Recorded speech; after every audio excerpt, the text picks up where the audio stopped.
रुदालीवरून ठाकरे फडणवीसांमध्ये जुंपल्याचं पाहायला मिळालं। रुदाली म्हणणं ही हिणकस आणि विकृत प्रवृत्ती असल्याचं म्हणत उद्धव ठाकरेंनी मुख्यमंत्री फडणवीसांवर निशाणा साधला।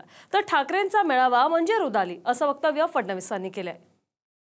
मला असं सांगण्यात आलं होतं की विजय मेळावा होणार आहे, पण त्या ठिकाणी रुदालीचं भाषण देखील झालं आणि मराठीबद्दल एक शब्द न बोलता आमचं सरकार गेलं, आमचं सरकार पडलं, आम्हाला सरकारमध्ये द्या, आम्हालाच निवडून द्या, हा मराठीचा विजय उत्सव नव्हता, ही रुदाली होती।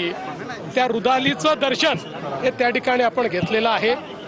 पण मी नेहमी सांगतोय, पब्लिक है सब जानती है, त्यामुळे मुंबईतला मराठी असो की अमराठी सगळेच आमच्या सोबत आहे। आम्ही मराठी आहोत, आम्हाला मराठी असण्याचा अभिमान आहे, मराठी भाषेचा अभिमान आहे, पण त्याच वेळी आम्ही हिंदू आहोत, आम्हाला हिंदुत्वाचा अभिमान आहे आणि आमचं हिंदुत्व हे सगळ्यांना सोबत घेऊन चालणारे हिंदुत्व आहे। त्यांची मानसिकता समजू शकतो, कारण मूळ भाजपा मेलेला आहे, त्याचाच खून या लोकांनी केलाय। आणि त्यांचं जे काय रुदाली चालू आहे, रुदाली हा सुद्धा हिंदी शब्द आहे, त्याच्यामुळे ते जे काय ऊर बडवायला त्यांनी बाहेरच्या पक्षातले, अगदी आमच्या पक्षातले सुद्धा ऊर बडवे घेतलेत, काँग्रेसचे ऊर बडवे घेतलेत, राष्ट्रवादीतले ऊर, सगळे देशभर इतर पक्षातले ऊर बडवे घेतलेत, कारण भाजपा मेलाय। मूळ जो भाजपा होता, ज्याची शिवसेनेबरोबर युती होती, तो भाजपा या लोकांनी मारून टाकला आणि त्याचं दुःख व्यक्त करताना जे ऊर बडवतात, ते ऊर बडवायला सुद्धा त्यांची ओरिजिनल माणसं नाही आहेत, त्यांना ती माणसं सुद्धा इतर पक्षातून घ्यावं लागतात। त्याच्यामुळे फडणवीसांची प्रतिक्रिया मी समजू शकतो, पण मराठी माणसाच्या आनंद क्षणाला